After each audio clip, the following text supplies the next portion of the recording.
All right. So let's get started. This is, well, I had an hour and a half. At this point, we're going to be cutting it close. But it's a two-parter. I'm going to be doing the first part on this Ethereum dApp development workshop. Ksenia is going to be doing part two, and she's going to be diving into Solidity, which is sort of like the primary Ethereum smart contract developing language. But I'm going to be covering more of the overview of Ethereum, a little bit of Ethereum-specific core concepts, blockchain-specific core concepts, and then hopefully once we get all that kind of theory out of the way, dive into some hands-on development. So yeah, my name is Cruz Molina. I'm a blockchain integration engineer with Truffle, and our whole specialty is making sweet blockchain development tools. Hence, Truffle, the Truffle brand, the Truffle name. So let's dive in. So going over the agenda really quick, I'll be going over the workshop goals, an overview of the Ethereum blockchain project, in case some of you are sort of newer to Ethereum or blockchain in general. And then I'll be doing an introduction to the Truffle Suite, so all of our different development tools. And then get to the fun stuff, hands-on development, help you get set up with your local environment if you don't already have that set up. And then we'll explore the Truffle CLI and do a little bit of a demo with Truffle and Drizzle. So goals of this workshop is really to onboard you to Ethereum dApp development. If this is sort of new to you, get some hands-on development time with the core Truffle Suite tooling. Build your first smart contract, a Hello World smart contract, if you haven't done that yet. And then also deploy a smart contract to a live testnet. So let's dive in. Just show of hands, how many people in here have a digital wallet, whether it's Ethereum, Bitcoin? Okay, about half. How many of you are familiar with smart contracts at this point? Have written code smart contracts? Okay. Deployed code to the live network?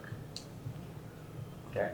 Cool. All right. Nice. I feel like I prepared a good balance for this. All right.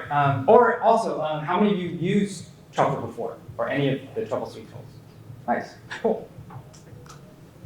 So for those of you maybe newer to Ethereum, let's just do a quick overview. The network launched in July 2015. It launched as the world's first fully programmable blockchain.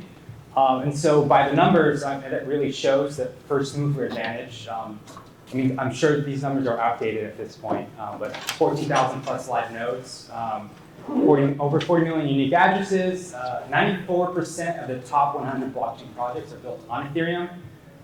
There's a goal, an ambitious goal, of trying to get to 1 million plus Ethereum developers. Right now, the data is showing about 300,000 plus, and over 500,000 daily transactions on the chain.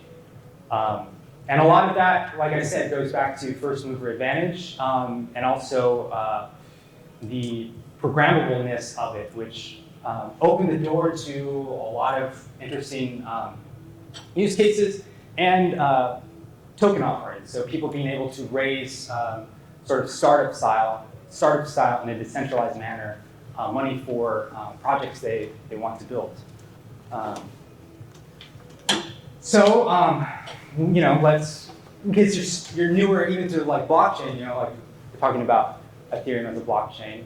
What is a blockchain? And by these quotes, you might decide, well, no one really knows. People have different opinions. And part of that is that there are different types of blockchain projects. But the way that I would the one-liner I would give is that blockchains are basically shared, transparent ledgers that abide by a certain set of rules. And those rules can change, but that's sort of, at this point, what seems to be the running definition of a blockchain. But there are sort of like core fundamentals that you can point to for that exist with most blockchains. So it's got an immutable ledger, meaning once you send a transaction, you can't delete it, you can't erase it. If you store code, it's there. Even if you delete it, there's a record of you storing it and deleting it. And then most blockchains have smart contracts. Even arguably Bitcoin has the ability to program rules according to sending transactions. And then most of them are decentralized, although there's contention, there's debate. There's even permissioned blockchains that sort of are more privately run. They still require consensus amongst those participants. So it requires there to be a group that most of them agree on the rules that are in action. And then another key part of blockchain is they use cryptography. So they're cryptographically secure. They're tamper evident, meaning, or tamper proof, I'm sorry, meaning that they're, for the most part, although bugs do happen, they're safe from hacking. You can't just change something without there being a record that, like, hey, this record that existed changed. So specific to Ethereum, we'll get into the concept of Ether and gas, accounts, transactions. So Ether, right? And Ether is sort of Ethereum's native currency. There are a different number of uses for it. It's the incentive for miners. So when miners mine a block successfully, they get paid in Ether. When you make a transaction, when you deploy a smart contract, when you interact with a smart contract, you have to pay a little bit of Ether. And then also, in general, although it's arguable, some people use it as a store of value, similarly to Bitcoin. And just like how Bitcoin has, like, okay, there's one Bitcoin and there's also one Satoshi, which is like the base unit. So like one, for the dollar, there's 1 cent, right? Bitcoin, there's 1 Satoshi. In Ether, there's 1 way. And really, so this is sort of like the Ethereum-specific metric system. But really, the ones that matter is, for most developers, are Ether, Way, and Gwei, which is where, when you start thinking about gas, that's usually like the base unit of 1 Gwei. So for those who aren't set up with a wallet, let's do it. If you have your laptop present. So the easiest wallet to get set up with is MetaMask. It's a browser plugin. So if you have Chrome, Firefox, Brave, it's a really easy plugin to get set up with. And right here it says it's a HD wallet, meaning it's a hierarchically determined wallet. So you have a passphrase, you have input called a mnemonic that if you save and store that mnemonic, you can go to like your friend's computer, or you can have a new device that you're on, and you can import that phrase, and it'll crank out with each new account the same addresses in order. So let's sort of see that in practice. So if let's go to metamask.io, and I'll do this live. And I'm on Chrome, so I'll just click Get Chrome Extension. So we should be doing this at the same time you're doing it. Yes, yeah, if I'm going too fast. No, that's all right. I just was wondering. Okay. Or if something comes up, definitely feel free to raise your hand, ask a question, interrupt me. So I'll add to Chrome. It's been added, and then this Get Started interface will pop up. So we're going to get started. Go to click on the Create a Wallet button, and this message right here is just asking, do you want to opt into analytics to sort of help MetaMask? I'll just agree for the demo. And you'll go in, you'll create a new password.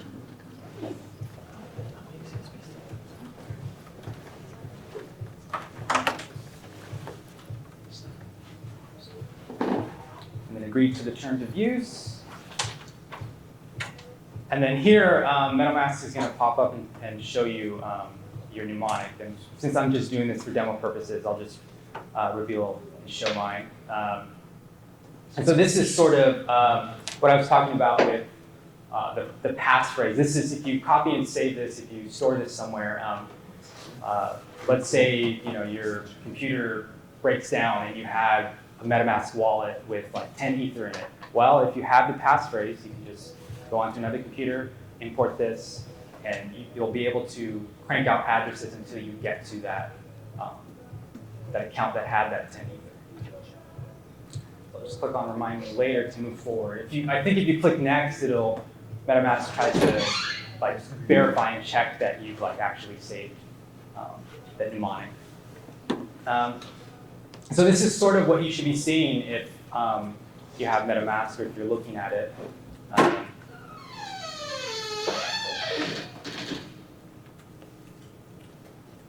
And next up here is, now that we have this digital wallet, let's get some test Ether. So to do that, for the workshop, we're going to be getting test Ether from Robson. And hopefully this works. I've noticed sometimes it doesn't work. But to do that, you'll just click on the drop-down right here and select the Robson test network. And then click on the deposit button. And it'll show you, okay, do you want to deposit Ether? We'll go down to the test faucet and we'll click Get Ether. And it'll pull up the MetaMask Ether faucet, and I'll try to request 1 Ether from the faucet. And this interface right here is basically MetaMask verifying, like, okay, do you want to interact with this DApp? Like, just sort of protect you from phishing, right? You could go to a scam website on accident, and so to sort of protect users, it'll verify, like, okay, is it okay? So connect. It didn't work. So what is the difference between the different test nets that you could possibly use? Like you chose Robson, but what is? That's great. That's a great question. So I might have. So there's Rinkeby, and then let's go back to the UI. It's a little easier to like visualize, right? Mainnet is obviously the mainnet, right? Live network. Robson and Rinkeby. Sometimes I get confused. If you guys know, definitely like let me know. I believe Robson is a POA network, meaning it's proof of authority. So there's basically a group of devs that all have nodes running, mining test Ether, and keeping that network live. And POA means they're not hashing in the same way that like the live network is. They're not sort of competing to using computational resource to mine blocks. Instead, they're agreeing, okay, at every let's say 10-second or 15-second interval, we'll create a new block. And Rinkeby, I believe it's proof of work, and it mimics more closely the live network. Cobron, I'm not sure. I haven't really used that one that much.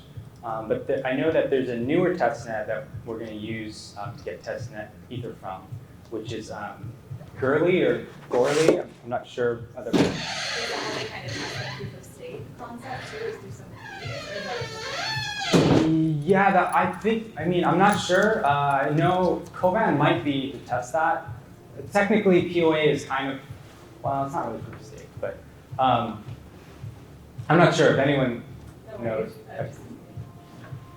So since Robson faucet didn't work, let's go to Gurley. And Gurley is cool because I believe it's also POA network, and it is a cross-client test network. So, like with Robson, for instance, or some of these other test networks, they're like if you're like running your own node, there's different clients. There's like Geth, there's parity. And sometimes there's been issues of them being able to talk to each other. And so Gurley is sort of this new testnet that is trying to make sure that there's smooth communication between these different nodes that are being run. So going to click on the girly testnet, then I'll go to deposit, try to get some test ether. By the way, did anyone like successfully get no from? Oh man. Sometimes it works, sometimes it doesn't. So it'll bring up this UI here, and you have to paste in the address you want test ether from. So let's go. I'll go and click to copy my address. Paste it in, click on that CAPTCHA, and try to get 0.05, go at, get. Let's see. All right, cool. So, to verify, this message is saying, okay, it's successfully transferred, but let's actually, go. Which one is the popular? The girly test network? No, address. You go for an address. Yeah. So right here, where your address is. But I'm getting that. Oh, you can't copy it? No, I copied, but the internal server error. I'm getting the when I copied it there. Oh, did you check the CAPTCHA? Yeah. I guess try to refresh and try again. I'll also give it a shot. Did you get that same error? Yeah. Maybe we're sending too many requests. Oh yeah. So well, the next step was going to be to click on that link to actually verify. So let me try to get some again. See what happens. Ooh. So I'm assuming that's the error you guys saw. Yeah. Push again.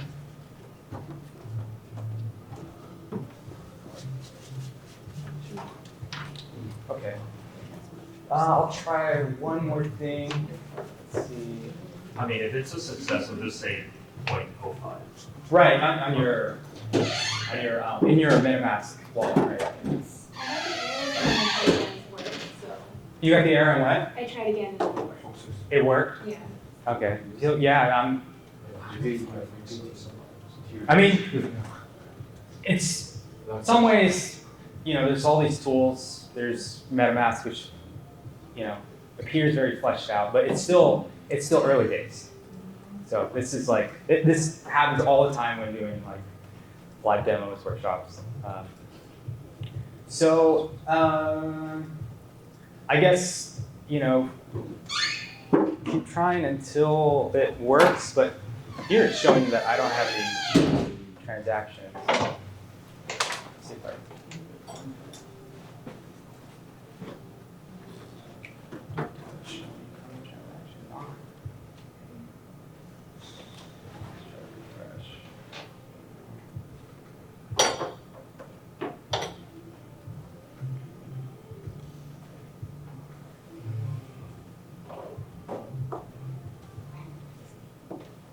Oh, I know what I can do. Okay. So assuming you guys, it successfully worked for you. I mean, I'm not seeing any transactions showing up here. So what's going on here? The best way to really verify transactions or even see what's going on is to use a block explorer. And so let's do that real quick. It's girly dot. I think it's dash or dot etherscan. Let me see. Let me just go to etherscan. It's dot etherscan.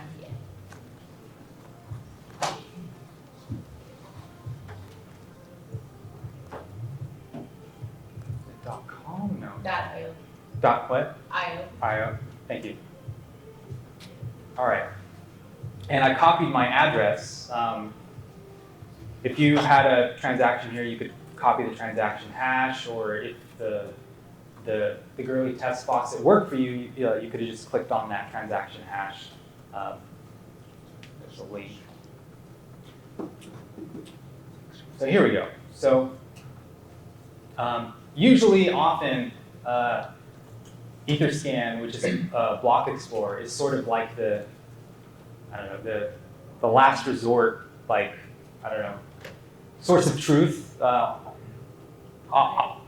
Say it? Audit. Yeah, I mean, there's certain like, well, you have to kind of trust them that it's real, but often as a developer, if there's something that I'm using that's not giving me good feedback, well, I'll jump on Etherscan, it'll show me, oh, this transaction is actually still pending or it failed. So Etherscan, enough people I feel like have used the platform that it's sometimes it's just like the best source of truth, of whether something went through or not. And so here's here's the transaction. It was successful. MetaMask is still not, hasn't synced for some reason. Maybe I just need to connect.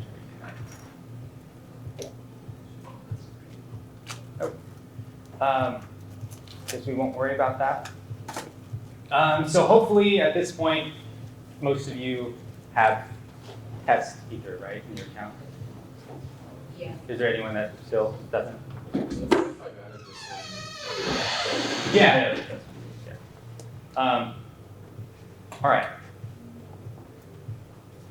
So next step is send it. Send it to someone. Send it either to the person next to you or create a new account and just play with MetaMask and try to send it to that other account.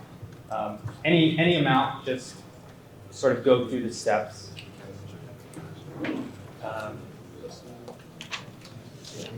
I'll create a new account and I'll send it to this account.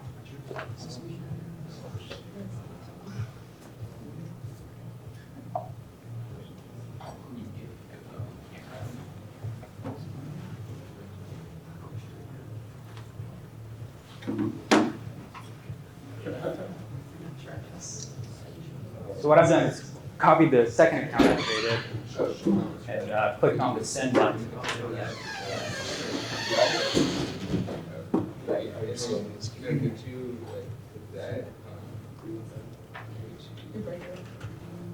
And MetaMask will show you, like the asset that you're sending, the amount. I'll send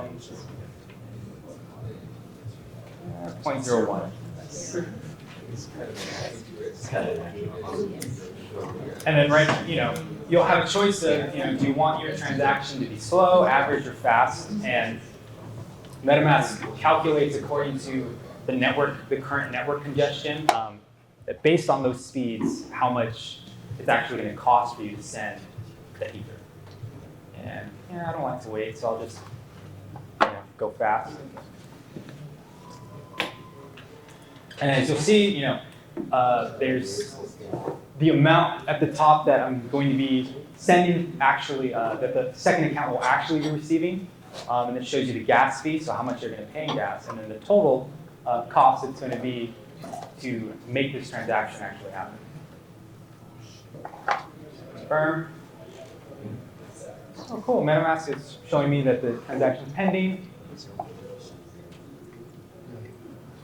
You can also click on that. I can also grab the transaction ID, or there's a handy link to view the transaction on Etherscan. So Etherscan is saying, okay, this transaction exists, it's been included in this block, but the block hasn't been mined yet. So, okay, so now this has been confirmed. Let's refresh here. There you go. And then you should be able to, whether you sent it to someone else or to your own account, you should be able to see like, okay, the money's there.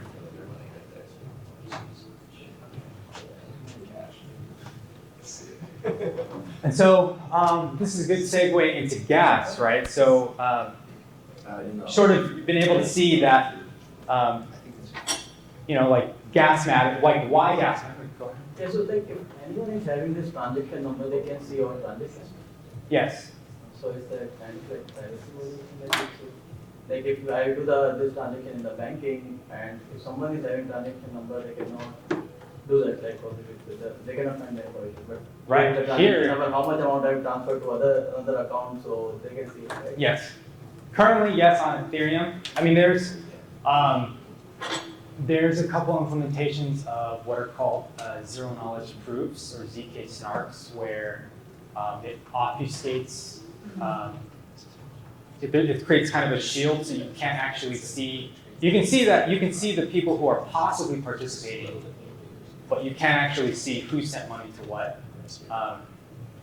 I believe there's plans for ETH 2.0 of that being sort of the standard. But so, in Ether, as in Bitcoin, you just combine each XOs, right? Into block, No. like into transactions, or not? No, not exactly. With Ether, it's different. Ether doesn't use that same model of UTXO. Because like in Bitcoin, you can build like wallets that could combine transactions from different, like I'm sending Right. Bitcoin to you, and she's sending Bitcoin to like some other guy. Right. You can just put it in the same transaction. Yeah, people have like I think they're called tumblers, right? Like smart contract tumblers, where they try to do the same obfuscation of like, whoa, like we're lumping all these transactions together. You don't really, I mean, it's arguable whether you can actually trace those down, but as far as I know, when people use tumblers, they seem to work. But there's different. So you can do that. With In Ether. Ethereum, you can. There are smart contracts that try to implement the same type of logic. So there's, but I'm not as well read up on whether like tumblers actually are that secure, but I've heard people using them. So yeah, gas. Why especially as developers, gas matters because if your smart contract, if it costs a lot to actually deploy your smart contract, right? Well, like, is there a way you can optimize your smart contract? Are there, can you have it take up less space? Also, you have to think about your users if you're creating a dApp, right? So, if my users are paying gas on transactions, then I want to make sure that when they call functions, when they interact with the interface of my app, that it doesn't cost them that much, that they're not sort of like, well, why am I going to use this? It's costing me a lot to interact on a continual basis. There are also methods of, within your smart contract logic, having you, the owner of the contract, pay for the gas. And if you're doing that, of course, again, you want to make sure that, like, if you're the one paying for the gas on part of the user, that it's optimized and it doesn't use that much gas.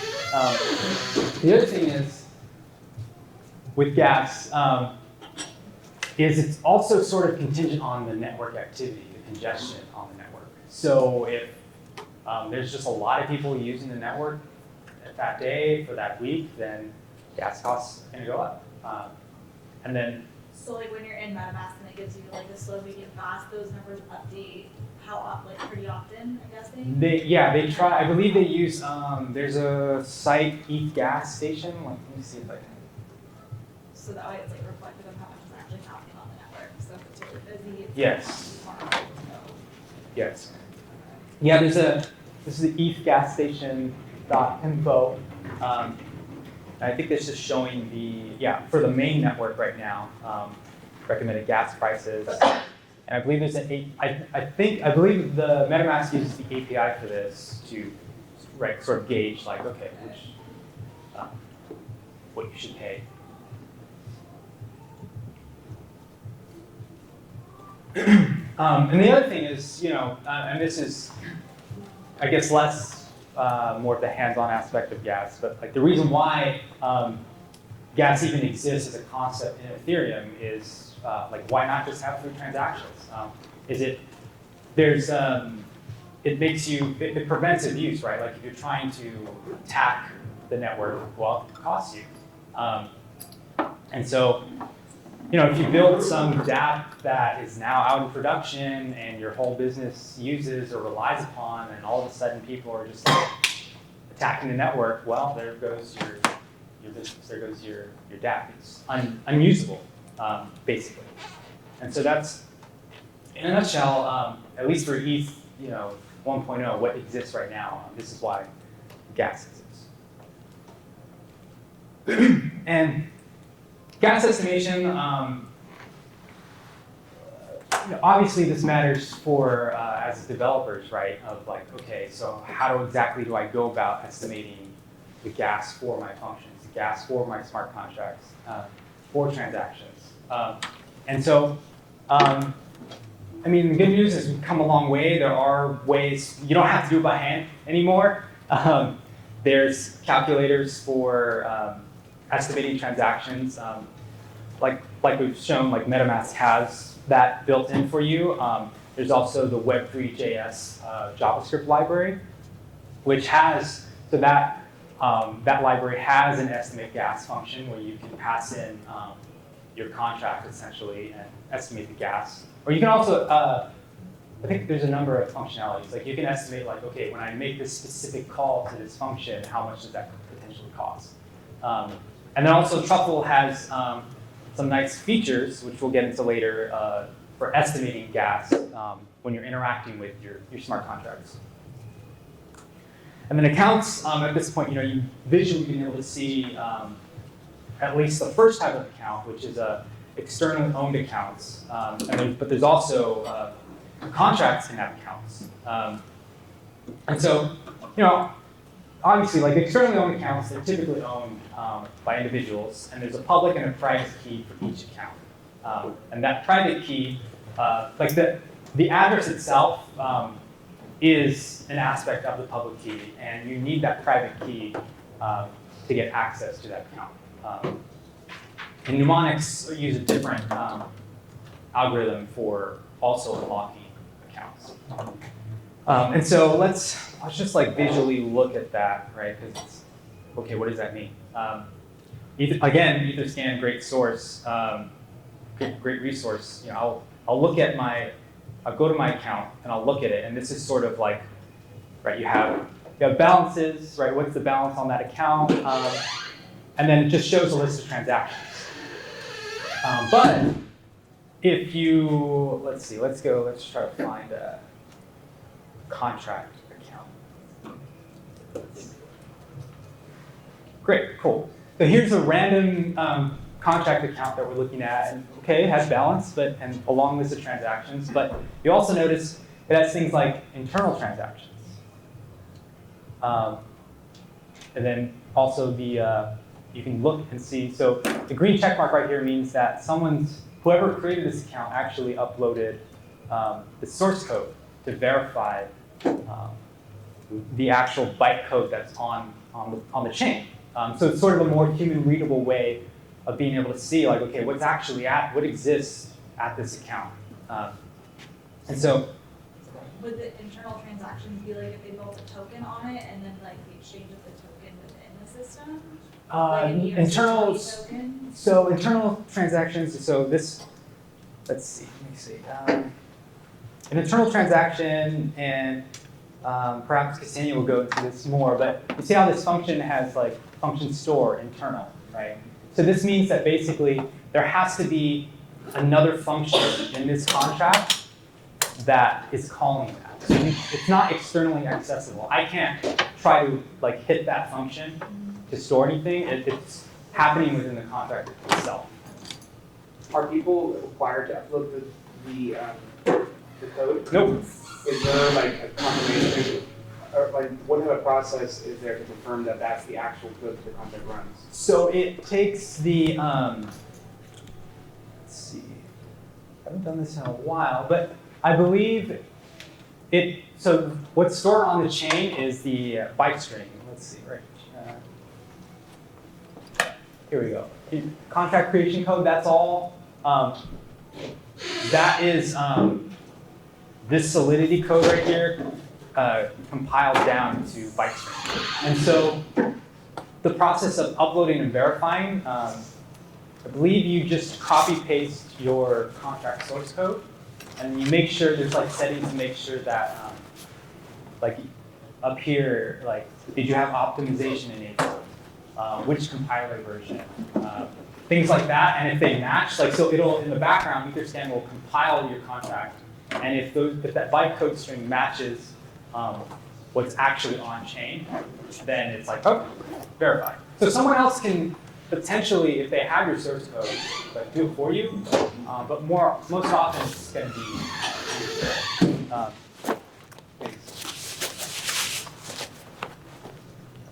and so, right, so that's sort of like the whole internal transaction thing, right? That's showing you, that makes sense of this, this list. And then, let's see, you have your code, and you can read the contract, and you can read it live, meaning the cool thing about Ethereum is that reads are free. They're free transactions. So you notice how there's like write to like actually store, to write to the chain, to write to that contract, to try and update the state. You obviously have to pay gas for it. Versus reads, like I can, just make a query here. It'll give me some response, make another one. And I can just like all day if I wanted to, right? Like it's not costing me anything to do that.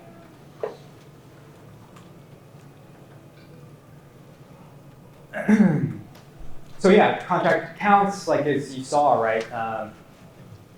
When they're created, when you create a contract, it's initially owned by the person who created it, right? Like the account, the EOA account that deployed that contract code owns that. And you can transfer, you can have a contract that transfers ownership, so you can give that ownership to someone else if you want to. But because of that, the contract accounts, they don't have a private key. It's really just ownership swapping that gives that ability to like sort of take over a contract account.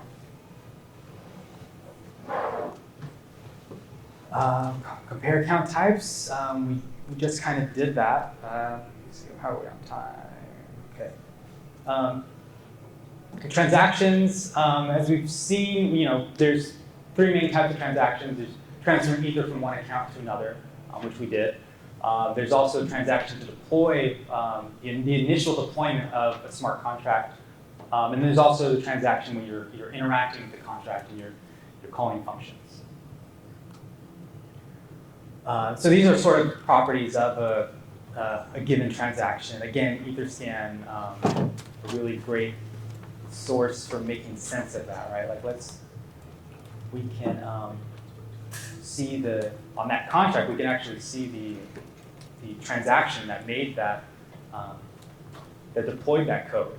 And so, like basically all the info you would like to know is available on the Block Explorer, right? Like who's it from, who's it to, what's the value, transaction fee, the gas used, all that kind of good stuff that can be useful as if you're a developer and you're debugging things. And then blocks, basically the high-level understanding of blocks, right? They're containers for transactions. Each block can contain multiple transactions, and that's like dictated by like the size of those transactions, right? So it's how much are those people who are sending transactions? How much are they paying? Right? Like miners will choose like, oh, like I want the ones that pay the most, right? Or even if they're a big transaction, are they paying me enough? Is it worth my computational resources? And so there is, as far as I know, there is still a cap size, a block cap size for Ethereum, which does have a limitation, like does limit the amount of transactions that can, like the max throughput on Ethereum. But again, like whether a given block has 10 or 100, it's limited by the size of those transactions. And then of course, if you're not familiar with like blockchain, right? Like each block contains a hash of its parent, and so it creates a chain of blocks. The first block being called the Genesis block, and a great way to see this is like, okay, we'll go. This is again the transaction that created that smart contract we were looking at. We'll click on that block. So let's like actually look at the block, and it'll show you, like this is the block height, the block number. if you scroll down here, you can see like there's the parent hash. So there's the hash of that previous block. And you can just like go down the line, right? Like I'm going to go back in time to the previous block, and now Etherstand has like a handy like pointer buttons right there. Just like all day, just go back in time essentially. And then block header properties. Again, like Etherstand is your friend with like seeing those more lower level details. Sort of wrap up this like higher level theory, block validation rules. So to have a block actually get mined and be a part of the chain, all of those transactions in that block have to be signed correctly. So if you're a miner and you don't verify that transactions are signed correctly, and you put in a transaction that was signed incorrectly, let's say someone trying to attack something, mess something up. Well, even if you get the correct hash to get the reward and get the block in, the rest of the network will reject that block, will orphan it. Also, funds can't be to prevent double spending. Funds can't be overspent by those transactions that are in that block. And of course, the block number has to match exactly +1 of the parent block number. And it also the block also has to contain that correct parent hash.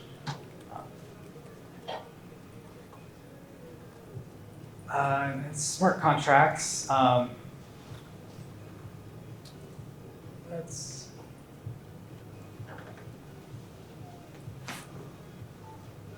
In the interest of time, let's instead of talking about smart contracts, let's skip ahead. So before diving in and getting some hands-on time, I'm just going to do a brief introduction to Truffle Suite, which again are developer tools trying to get you from idea to dApp as comfortably as possible. I remember days before I was a Truffle user, and it was pretty rough. And so as a Truffle Suite, we do this. We try to make your life as a developer as easy as possible using a number of different tools: Truffle, Ganache, Drizzle. They're all 100% free and open source, hosted on GitHub. So if you want to just go start checking them out right now, go for it. And then in total of all of our tools, we have over 3 million aggregate downloads. And that's I'm not trying to brag. It's more to me, this shows that we are the well-beaten path. So often, if you're using Truffle or you're using Ganache and there's an issue that comes up, someone else is probably running that issue as well. And so that's sort of the advantage of there's a lot of downloads, there's a lot of users, that minimizes the chance of running into some obscure bug that you try to ask for help and no one gets back to you on it. Some Truffle users, which they help us a lot when bugs do arise, sort of being like, hey, come on, fix this, right?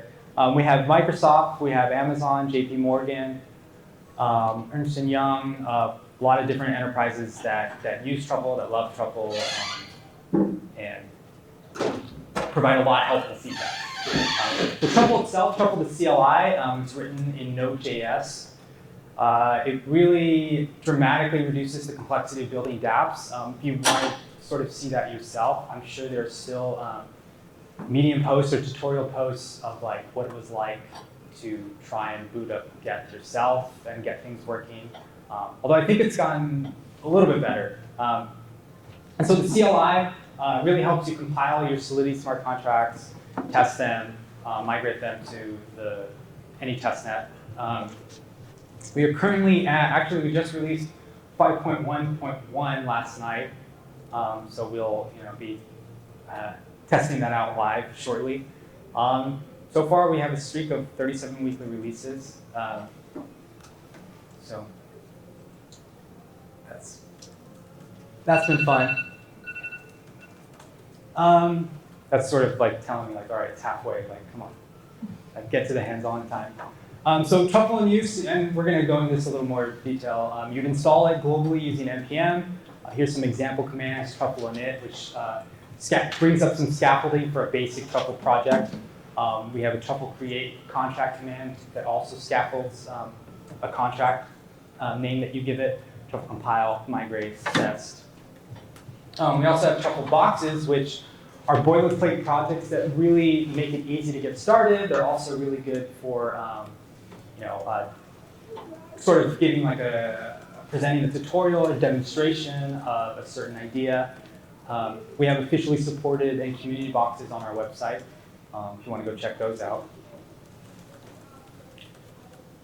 And aside from Truffle, so Truffle's the CLI was the first tooling. And then also came Ganache, which Ganache is basically a blockchain simulator for Ethereum. So it really quickly allows you to set up a local Ethereum private network, get started, start testing, doing some development against that local chain.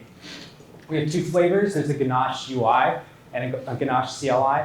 Don't have time to demo out Ganache UI, but it's really cool in the sense that in like an ether scanny way, it visually allows you to see what's going on with your contracts and events. Yeah, go for it. So it's like Ganache kind of like Bitcoin, like reg test and like testnet. Like when you have Bitcoin D and Bitcoin CLI, you can start your own. Possibly. I don't have experience with that, but Ganache. Like what's the difference between like Truffle and Ganache? Like Oh, yeah. Can you start like with your own like local blockchain? Yes, with Ganache. You technically can, like Truffle leverages Ganache within it, so you can. I'll show you in a minute that you can do that. But Ganache on its own, you can separately just run it and send transactions to it to just see what goes on. Like a simulated environment, like a sandbox environment. So this is Ganache UI in use. So like I said, there's a little more ether scanny.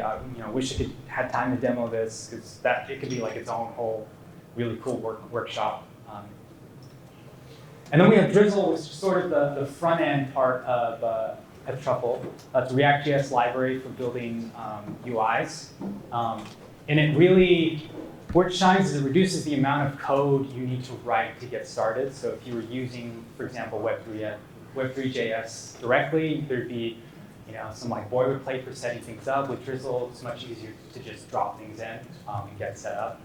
And it uses a local Redux store in the library, which handles really nicely like synchronizing your contract, the state of your contract, and transaction data on the blockchain. And I'll demo that shortly.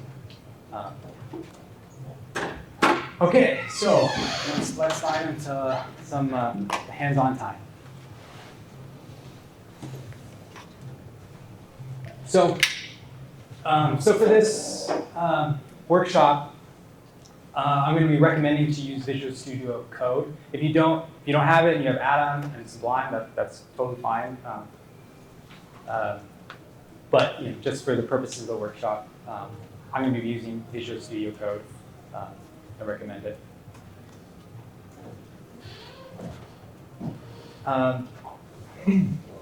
So if you don't, so people who brought their laptops, like how many people have VS Code? And how about Atom? And Sublime? Okay. I'm sorry for not listing the Sublime plugins. I'm not familiar with Sublime. I've used VS Code and Atom. But VS Code has a really cool Solidity plugin if you don't already have it installed. Atom has a couple too. There's a linter and a couple other different plugins. Definitely check those out.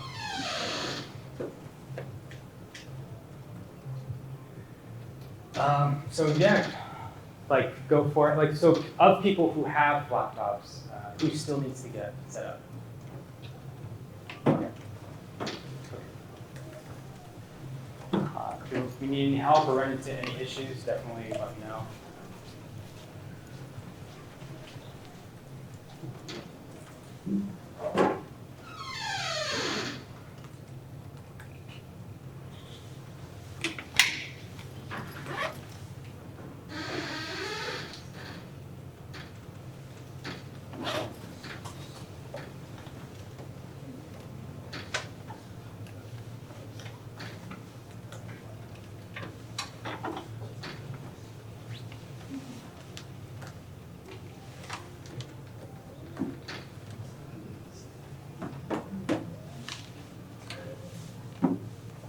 So have you been to any of the consensus, like actual events that they posted in New York and stuff? No, I haven't been into yet. I've been to, Really big, deep dive ones, like I went to the YouTube guys. no, I like, other people on our team have gone to a bunch of Ethereum and some of the consensus events, and then DevCon. We sent like a group of guys over to Japan for DevCon, and then like previously, we also had a presence. I'm gonna say, because that's like my whole sport trouble is like watching some of your dev concepts. Like, Oh, nice. but That's cool. it's- I'll definitely pass that on.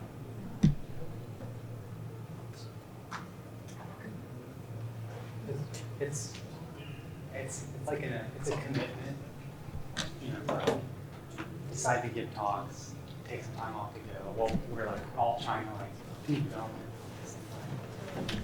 Well, and I feel like consensus, like, I know it's usually all on that, it's like on page later, so like, Yeah. you're more like, so are you guys part of? We came, yeah, we came out of consensus. So if, We yeah. were so incubated in if- consensus. yeah. It's fun out. We're still like very good. Like they're our allies. Yeah. Let's put it that way. Yeah. We have a close relationship. That's what it is, yeah, that's it. So, reach Solidity, essentially, so it's like several, Yeah. On base code? Yes. The one by Juan Blanco. oh, okay.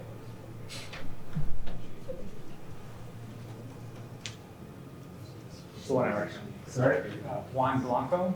Here, you know what? I'll bring it up right here. Solidity. For me, it's the first one. Okay,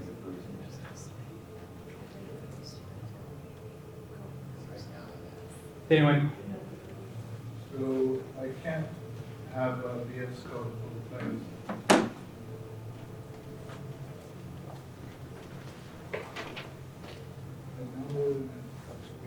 Oh,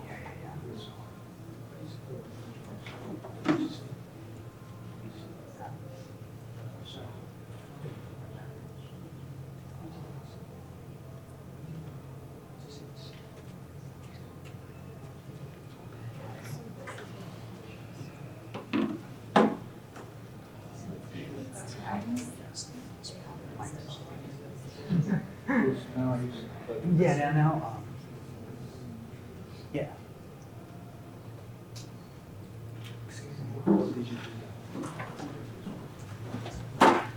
Thank you. Yeah.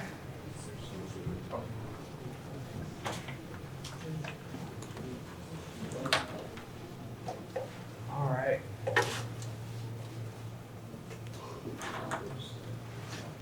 In the interest of time, I'll just move along a little bit. Next step is install the Truffle CLI. So to use Truffle, you're going to need Node.js. Other people have laptops, like how many? Yep. How many don't have Node.js? Okay. All right.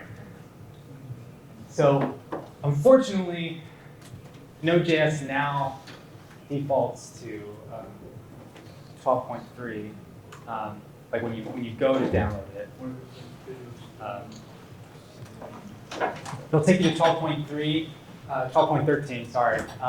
We are not yet compatible with that LTS. So if you can install the latest version 10, that'd be great. So I dropped this link in here. Sorry that I can't share that link. But that'll take you to a list of tar zip files, depending on like what your OS and architecture are.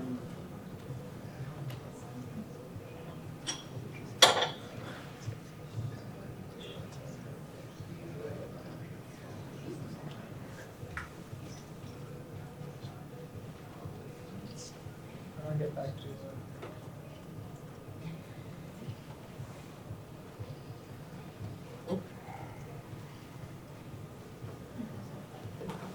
And if you need help with getting the right version of Node.js installed, like I can totally jump in and help. Yeah, just backtracking from 12 to 10.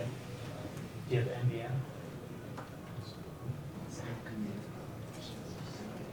Oh, that one's so 12.12. I think it's still. And it, you'll see if there's a bug in code, I'll be like, oh, all right. Do we need to install No, you don't. So Truffle wraps the CLI inside of it. But if you want to like totally like demo out the UI, like yeah, you have to install that separately. Oh.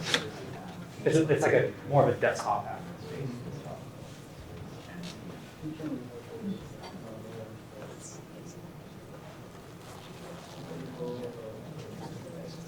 Class, right? Real quick. Hold on.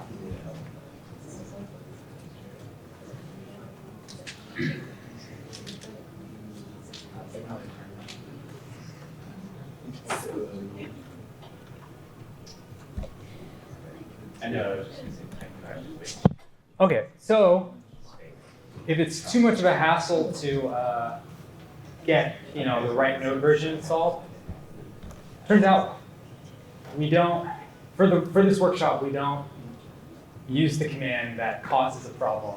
So totally feel free to like whatever, if you go to nodejs.org, like whatever version they have installed, like go for it.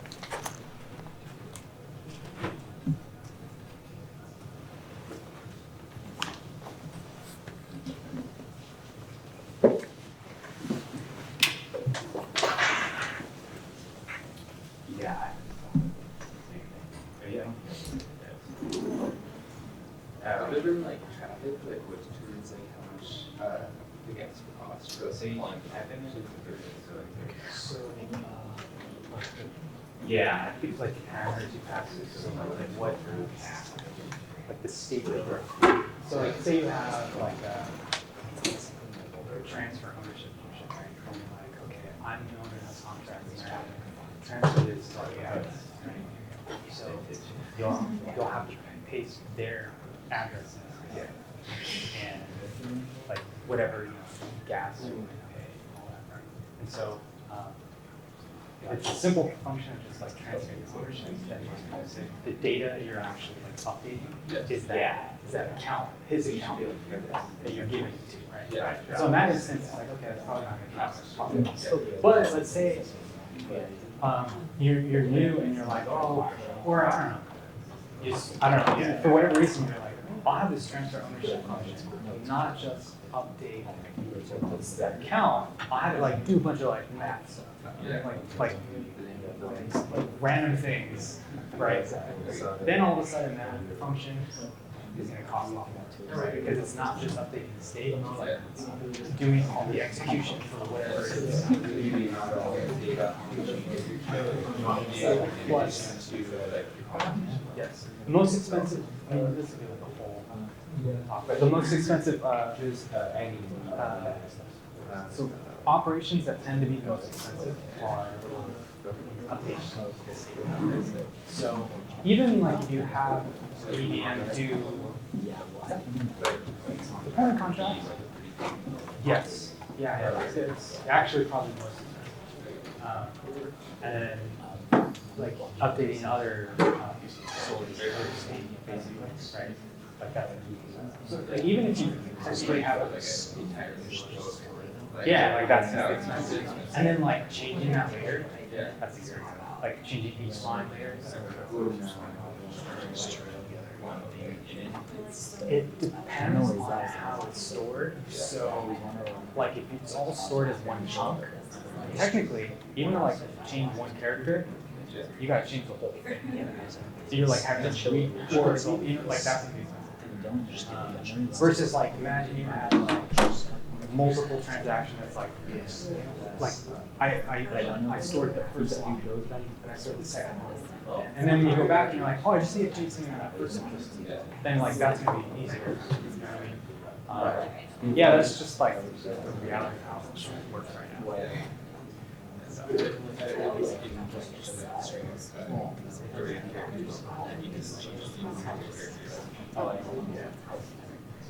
Possibly. It depends on how that array is stored.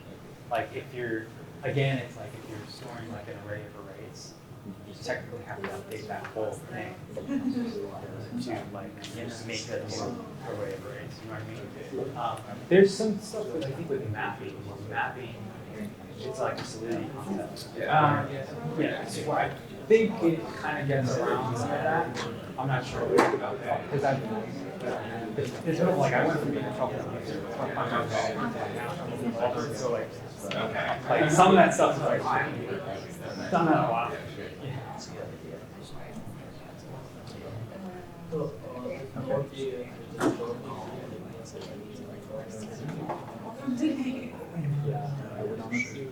Oh, do you have WSL?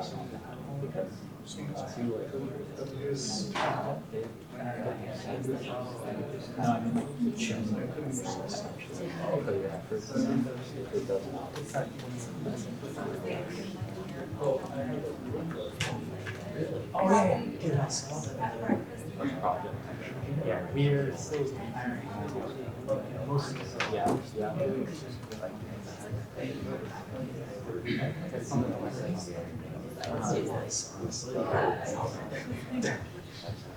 Yeah.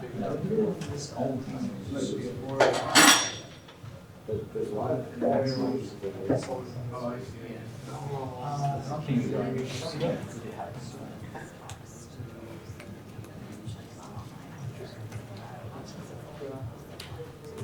oh, did you already have it installed? Oh, yeah. Like for the weekend? Yeah. I just did you have to use usage?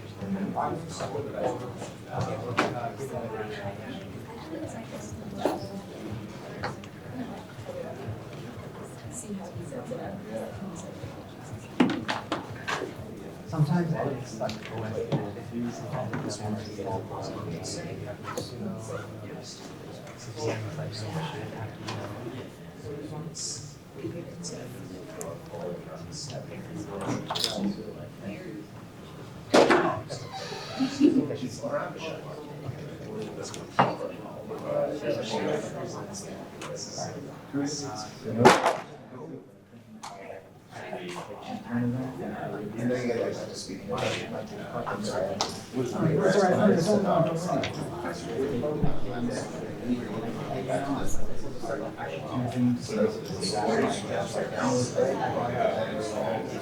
This is not about my account set up. Do I put money like my value would have it? Is it one?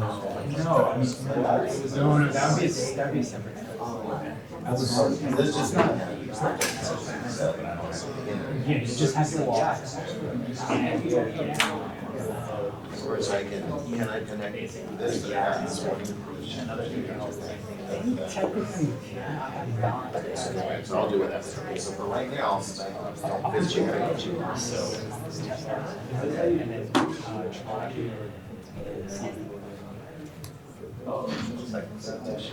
yeah, it's like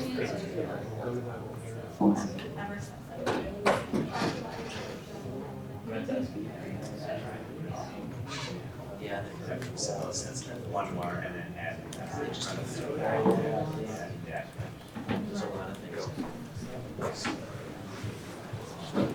What do you mean you don't know what you're ordinary?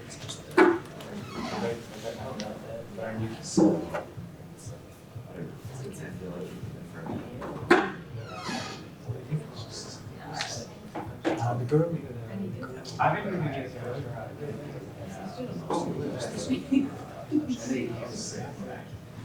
Oh, this Adam and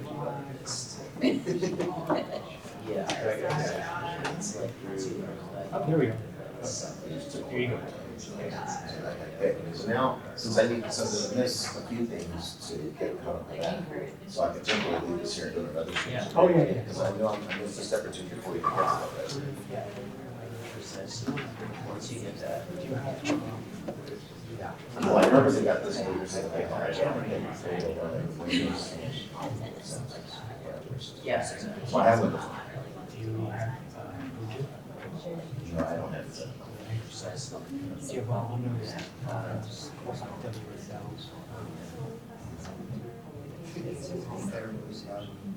What does this group use? They're all. Yeah. So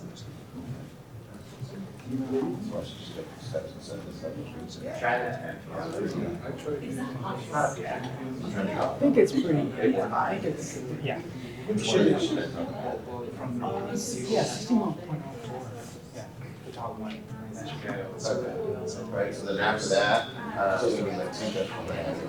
But I can- Yeah, yeah. because I know you need to get around and get Right, talking. So, so let me do this. Yeah, yeah. What I did was not correct. Oh, what happened? I tried. Oh, trying to suit up. In pseudo and then like.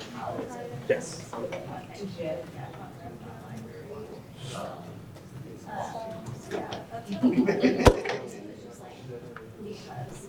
There's so much to learn in computer science.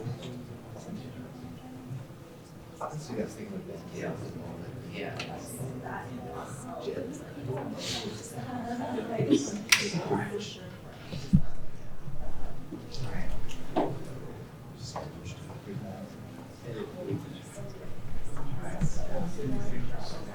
All right, so I'll move ahead. I know there's a couple of people still trying to get things installed and set up.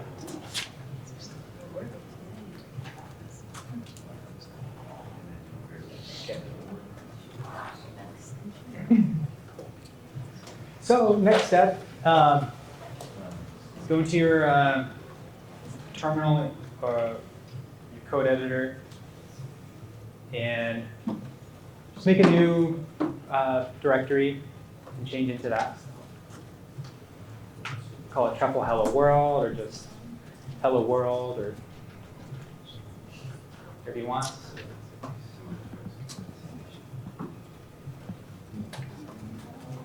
And then once you've done that, use the truffle init command to start to get your basic scaffolding set up.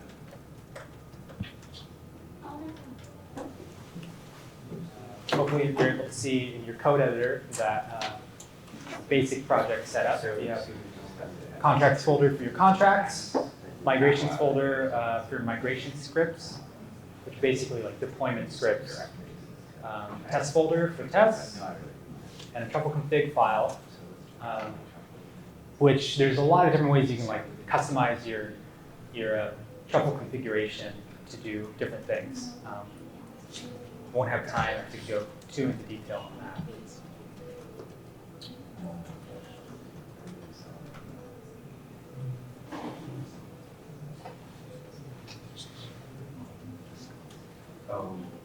We haven't done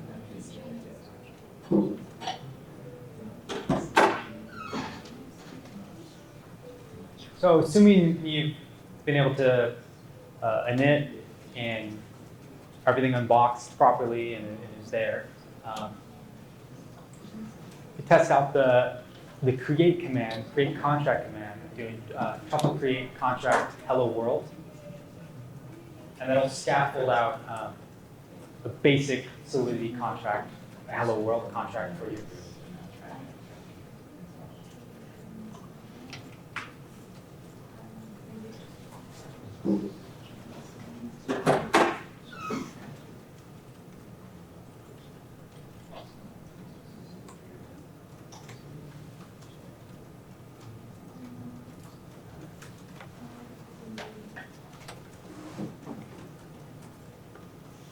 go and do that live.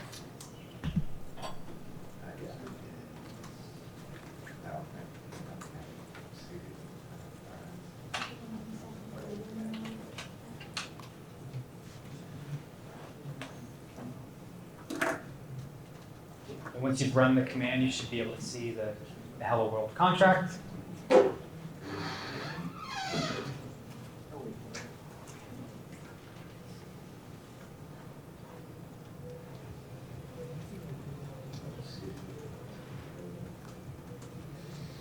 And then in that contract,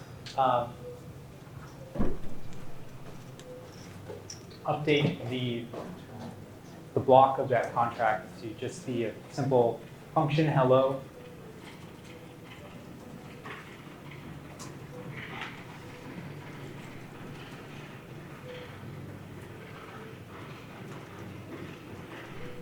So we have to leave the constructor. Yes. Yeah, just to be clear, so this is like Solidity contract code you're looking at. Pragma Solidity with that version is basically telling the compiler we are using this version of Solidity. And then, of course, contract is with the name of your contract. And then function hello, it doesn't take, it's a empty function, doesn't take anything. But it's public, meaning if this contract were stored on the chain, anyone could call it. And it's pure, meaning it doesn't actually modify the state of the blockchain. So it's just going to return hello world. And then the parentheses right here would be it's returning the string from memory. So it's not that string isn't stored onto the code.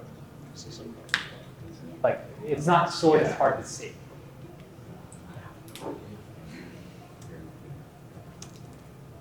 So that argument is string memory that's not stored. No, so like it doesn't. It's not. You can't update that string unless you. I mean, you could change the contract, or you would have to redeploy that contract. So technically, that string gets stored. You can't update it unless you sent a new contract, or you made it into a storage variable that you could like update the state.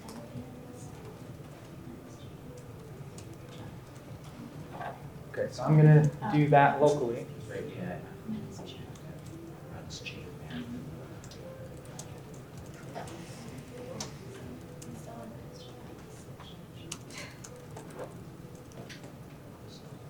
I just copy paste that?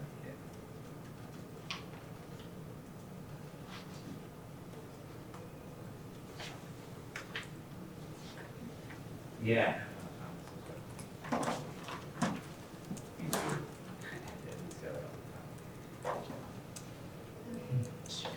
Yeah, and people comment. So everyone got that set up?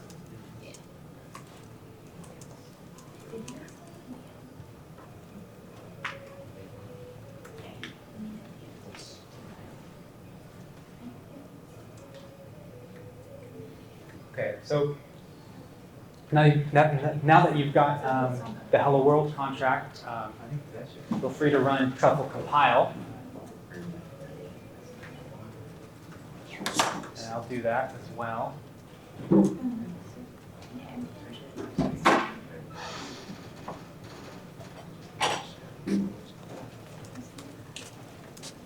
You'll notice the output.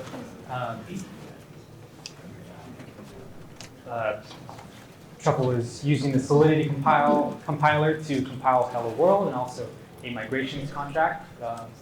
And then also shows where the artifacts from that compilation are saved, which is typically the build contracts folder that should have just appeared.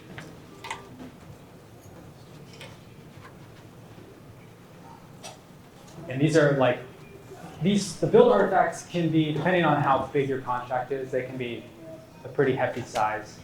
I don't really have, there's a lot that I could explain about what the artifacts do, but they store tons of like compiler-related information to your contract that Truffle then uses to leverage. So it's sort of like it's an artifact in the sense that it's record keeping of your contract as well as the state of your contract.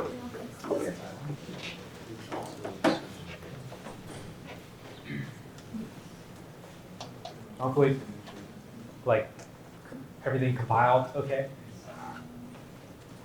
So now that we have that contract compiled, what we're going to do is we're going to use Truffle to spin up a personal blockchain using Ganache. Completely local, it's not going to interact with any public network, so you don't have to worry about really like gas or sending ether. And you do that using Truffle Develop.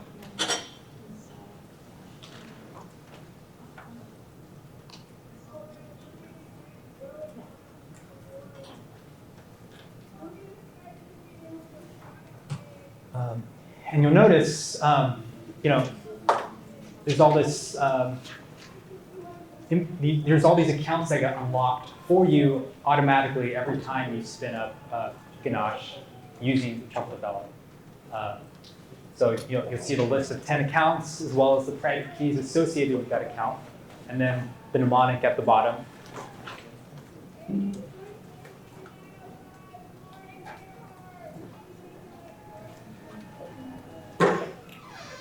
And then what we're going to do is migrate. We're going to migrate our contracts that are currently strung up to migrate.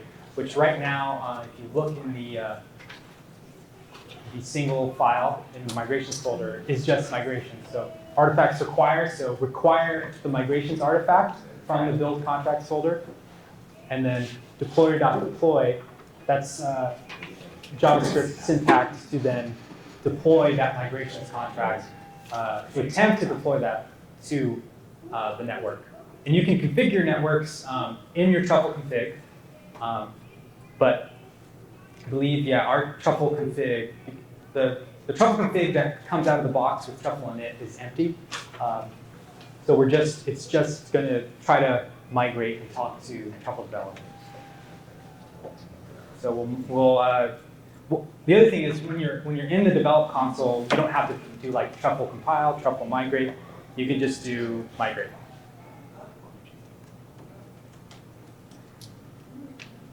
So that was pretty fast because we just have a local blockchain that isn't really talking to anyone else. And so as you can see, migrate has some useful output. It'll show like, okay, it ran the initial migration script, deploying migrations. It shows the transaction hash, the blocks and seconds from the point at which the transaction occurred. So it was pretty much instant. There were no other blocks. Contract address, block number, timestamp, and of course, useful information about like the total cost, right? And so like as a developer, that's useful. Like I want to know how much it's going to cost to migrate this contract. I'm sorry, I'm not entirely sure on what is being migrated from where to where. Okay, so it's running just the initial migration script. So we have a migrations.sol contract, and this gets used by Truffle when doing every migration. You don't have to use it, but it's the default, and it helps you update the state of your contract. So I'll show you in a minute what that means like in practice. And so when we migrate, basically every time you run Truffle migrate or migrate, Truffle looks inside the migrations folder, and in numerical order, it'll look for like, okay, there's 1, there's 2, and you can also have, you can just have one migration script that artifacts requires all your contracts, and then you just have to make sure to deployer.deploy them. So you can spin them off just in one script if you wanted to.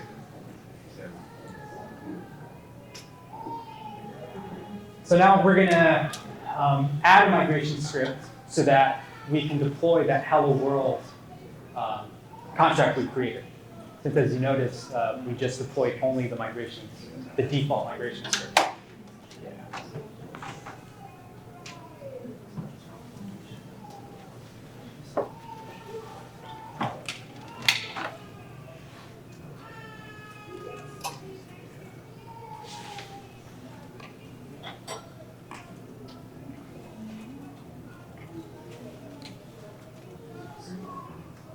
So are we putting all the contents of one initial migration in this and then putting this below that in the two deploy contracts, or is two deploy contracts? It's a separate, there's a separate file. Oh, okay. Just didn't know. So whatever contract we want to deploy, we should just add them in the initial migrations file. Yes, like if we You- put them in can. functions of exports. Yeah, you can. You could just use the same one. But if we want to like make like a new like migrations file, then you may call like migrate like using that file. Oh, let me check. I think you, well, I'll keep this up for now. But I think you can. I think before we used to require that, like, they all got Because, like, migrated. it's understand like when you type migrate, it just looks for that initial migration file. It goes, yeah, it goes and it looks in that folder and it's like, okay, what's the numerical order? And I'll just go in order doing that. Yeah, now that you're jogging my memory, there's like, you could do migrate dot dash dash to and then like a number. You can also do migrate dash dash from. And so like, let's say you want to just skip the migrations file. You can be like migrate dash dash from to, right? And it'll like, just ignore this. Ignore the one initial migration and go from there. Yeah, it is. Yeah, so we've got migrations, which is like actually launch the frames in this contract. It's this.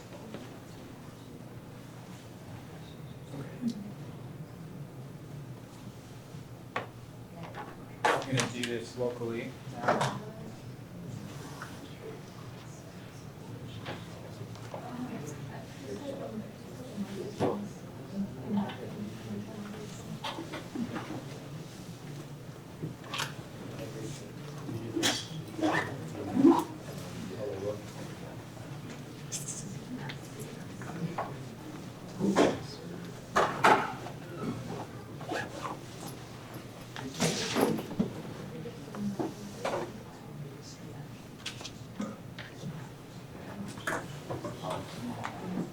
Oh, yeah.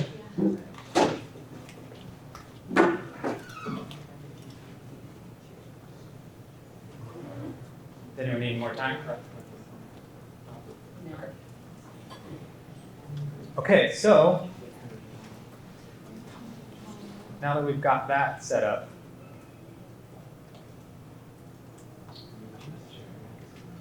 let's migrate again.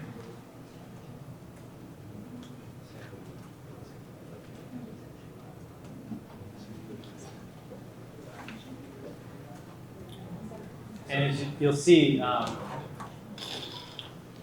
Truffle already, when it migrated that initial migrations contract, it stored the contract address that it got deployed to earlier, right here. So when we ran migrate again, Truffle knew just to only deploy that next contract, hello world.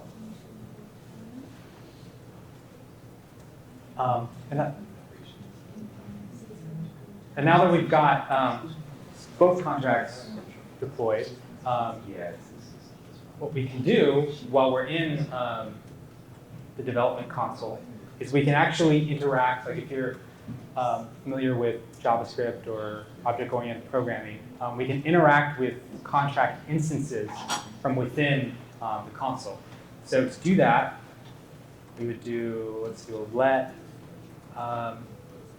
instance equals await hello world dot deploy. So that's the syntax to try and get the already deployed contract on that chain. I'll call that. then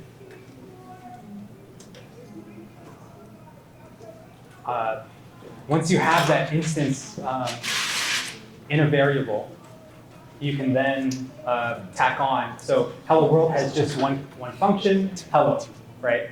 So we can do instance dot hello, and we'll get the output of hello world.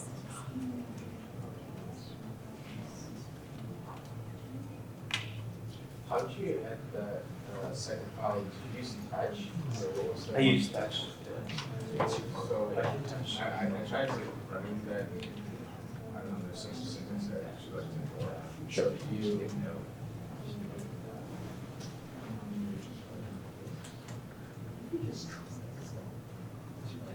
Oh, it's because you were in what I did with that.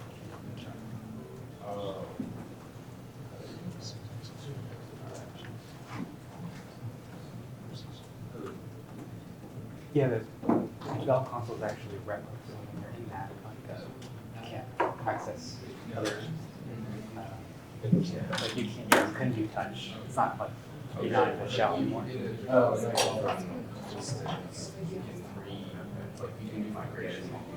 Yes. Yeah, no, just show that right now. Because there's the. So now there's a caveat about touch.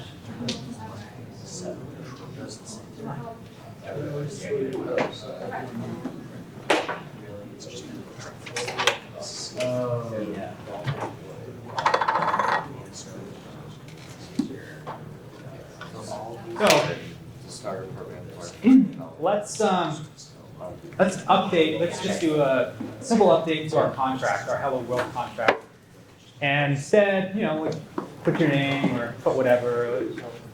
I'll just put Hello Cruz.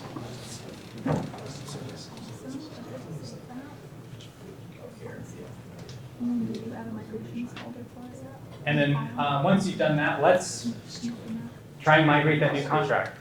See what happens.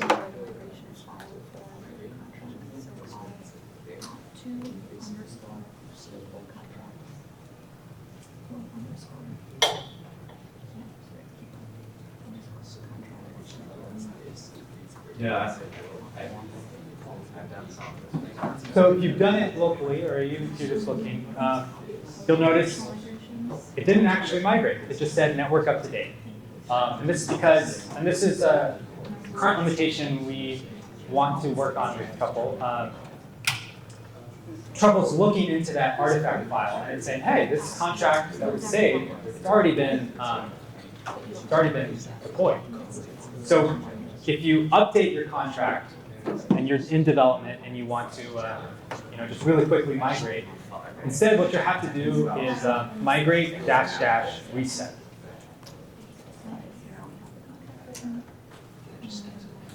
And what that does, it just tells Truffle like, forget what's in those artifacts, just redeploy everything.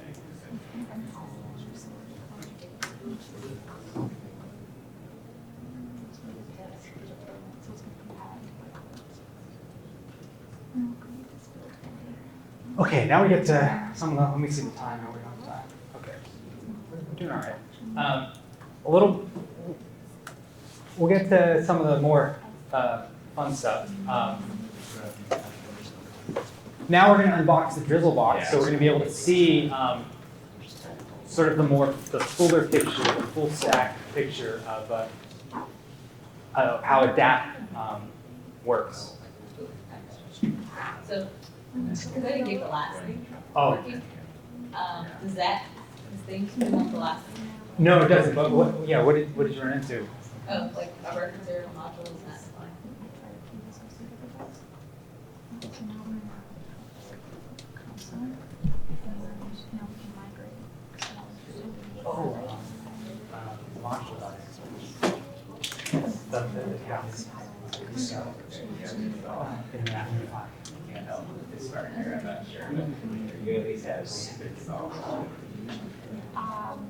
And then it needs to deploy. So like first we compile the Solidity, so it converts it into bytecode.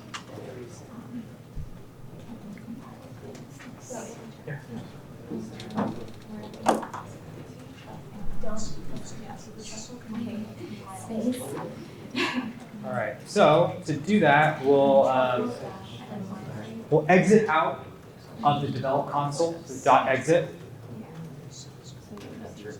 And we're back outside of that environment. The Ganache blockchain, the simulator's like closed, it's shut down. If you ran Truffle Develop again, it would have to be a clean state. It wouldn't know what was there before. So that's sort of the nice thing about Truffle Develop. Just when you're doing local development, just spin up a node, migrate some contracts, run some tests, shut it down. And so let's create a new directory for the Drizzle box. So I'll just make a directory, Drizzle-box, change into that. We don't really need to see the Truffle Hello box or Truffle Hello world anymore. And from here, we'll do Truffle unbox Drizzle.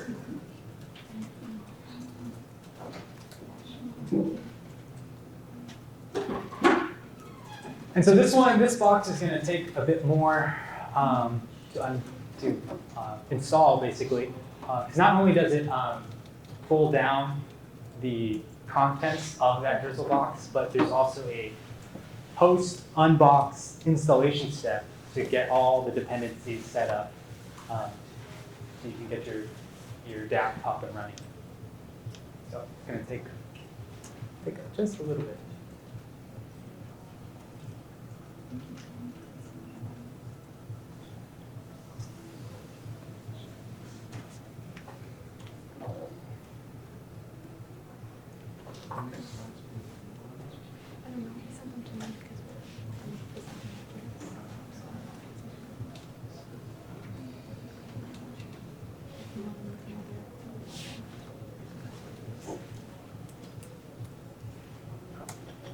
All right, so aside from the warnings, we're set up.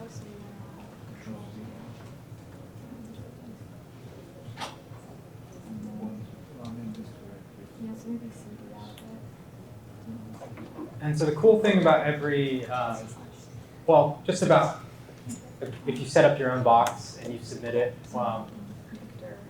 there's an option for outputting helpful commands specific to that box. Definitely let me know if anyone is having trouble unboxing, something goes wrong.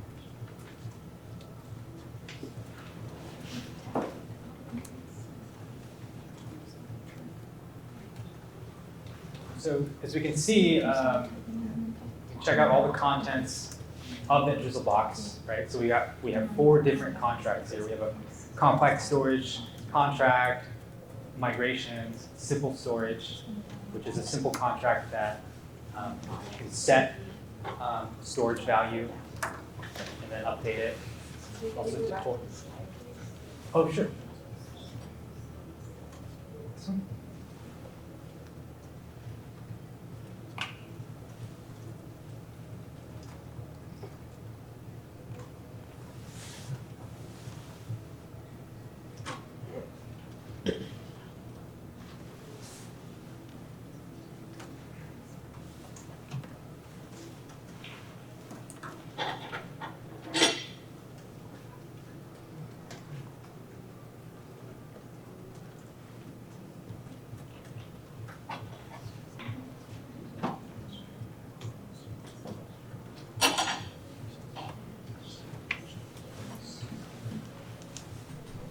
And you'll also notice we have there's an app directory where the UI, the code for for the UI lives.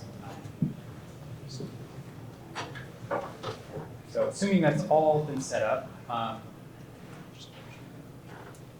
what we're going to do is once more spin up Truffle Develop.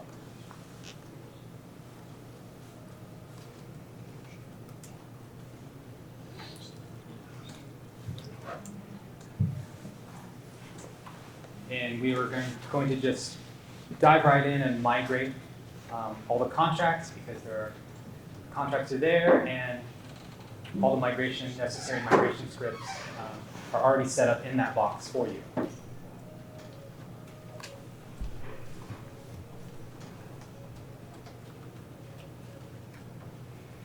we've got our 4 contracts migrated, and then what we'll do is we'll open up a different terminal to keep because we want to keep our Ganache chain running. And in the Drizzle box directory, we'll run npm run start. And what this will do is it will spin up the DApp. It's not there.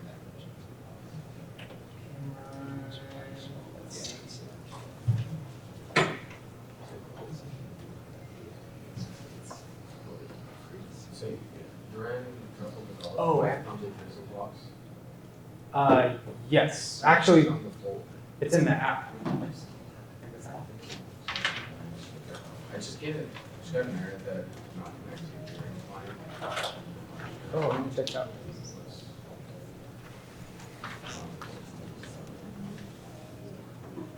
Oh, it's because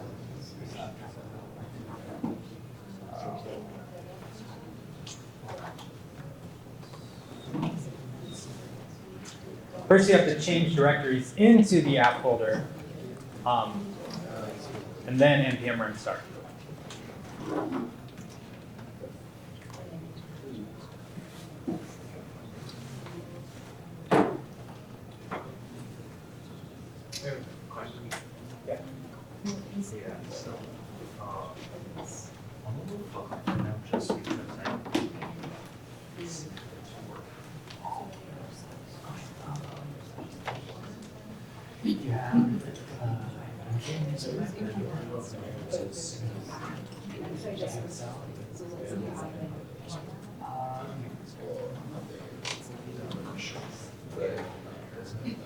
Yeah. Oh, the actual trouble.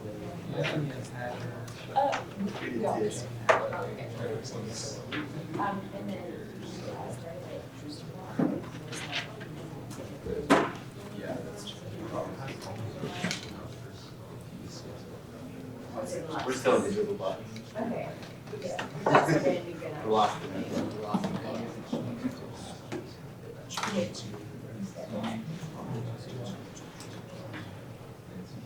That's my or my non-solving problem. Because this is by Microsoft. It should.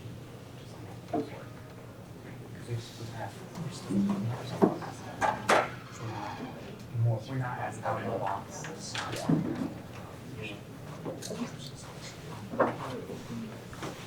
All right, so if you've started up. Can we go back a slide? Sure.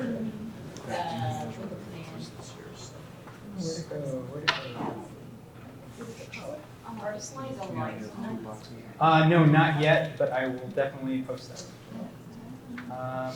And so what was the commands there? Start npm. Yeah, npm run start.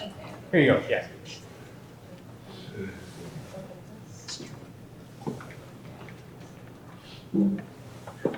If it starts up successfully, there should be a tab or a window that opens up in your browser. Smooth Resolve is just an empty website. What? One P, a web page. Yes. Did you see that? No, mine is also localhost 3000, but there's no other website. Oh, do you have that on here? What? Oh, it's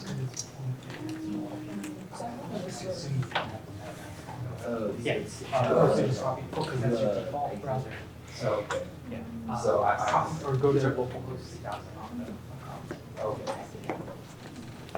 If this is group start. Did you? Yeah, it's the same.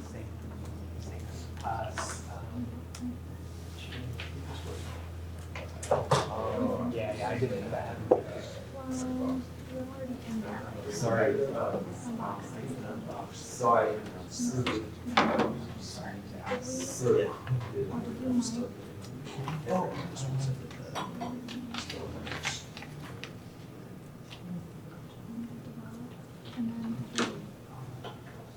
And then you take library.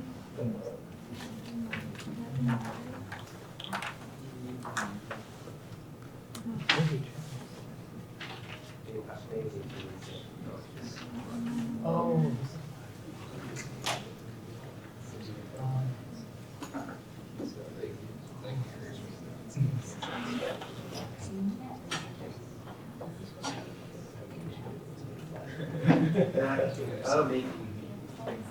Yeah, it looks like that. Yeah, sorry.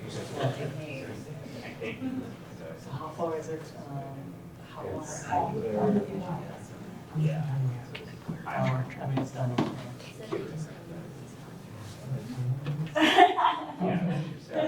Okay. Oh, okay. Okay, I mean, is this like, is it closer to, it's too far. Have you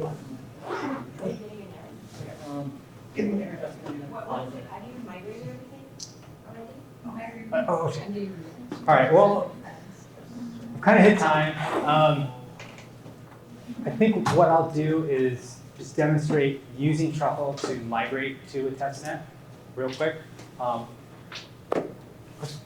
Planning to have you guys do it yourself, but let me just do it.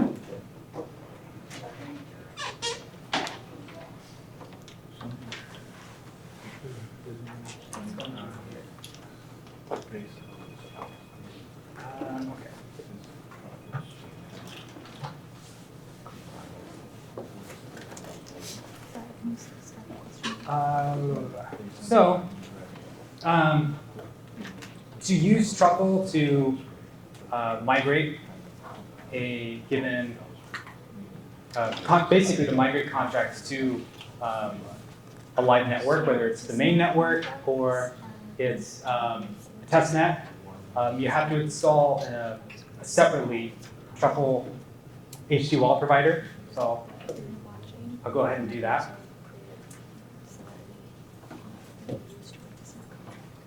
And then what you also have to do is configure your config. So there's a networks key, and where there's develop, and I'll add one that's Robson.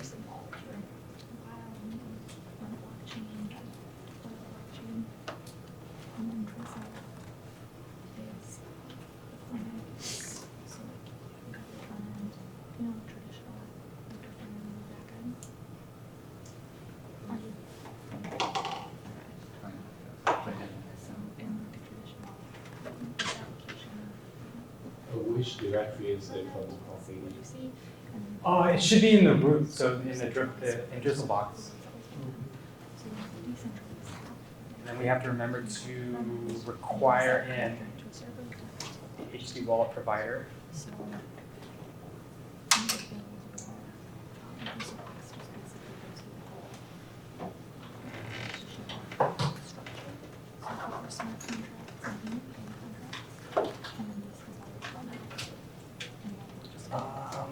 Let's see.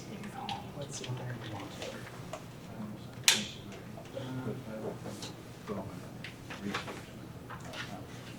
Save that somewhere. Let's see.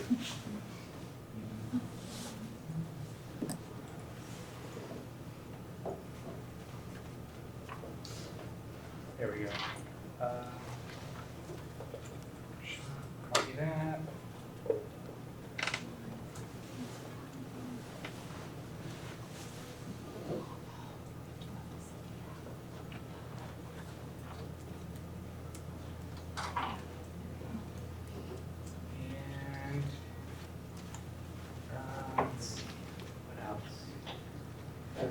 quarterly, so.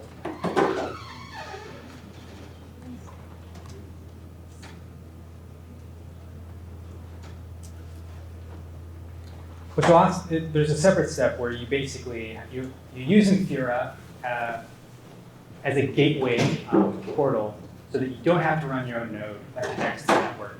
It's free to get started. And at the end of it, they basically give you an API that you paste in for each project. Let me see if I can pull that up real quick. Well, I have one, but it's for like an actual account. So I'm not sure if I can, yeah, let me see if,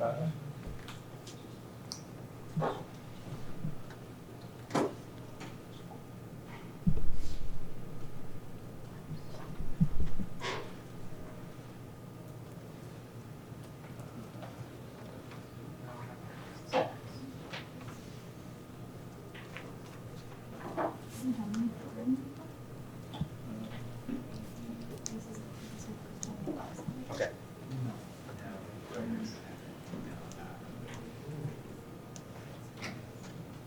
Because I don't have enough fonts.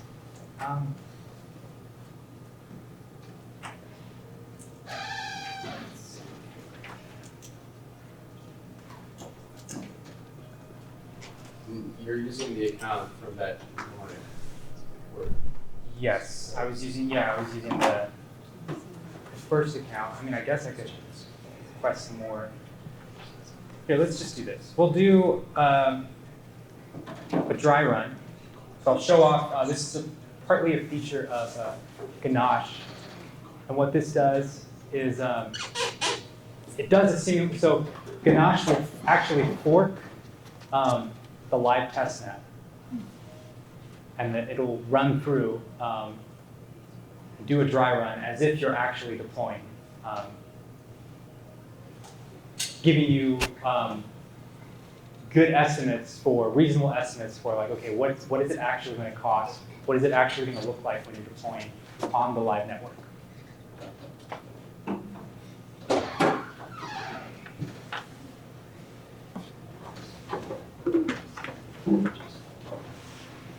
But,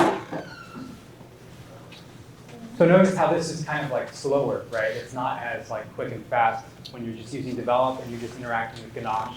It's actually more simulating what the actual testnet is. And we would have seen that if I had enough balance to actually deploy to the live chain.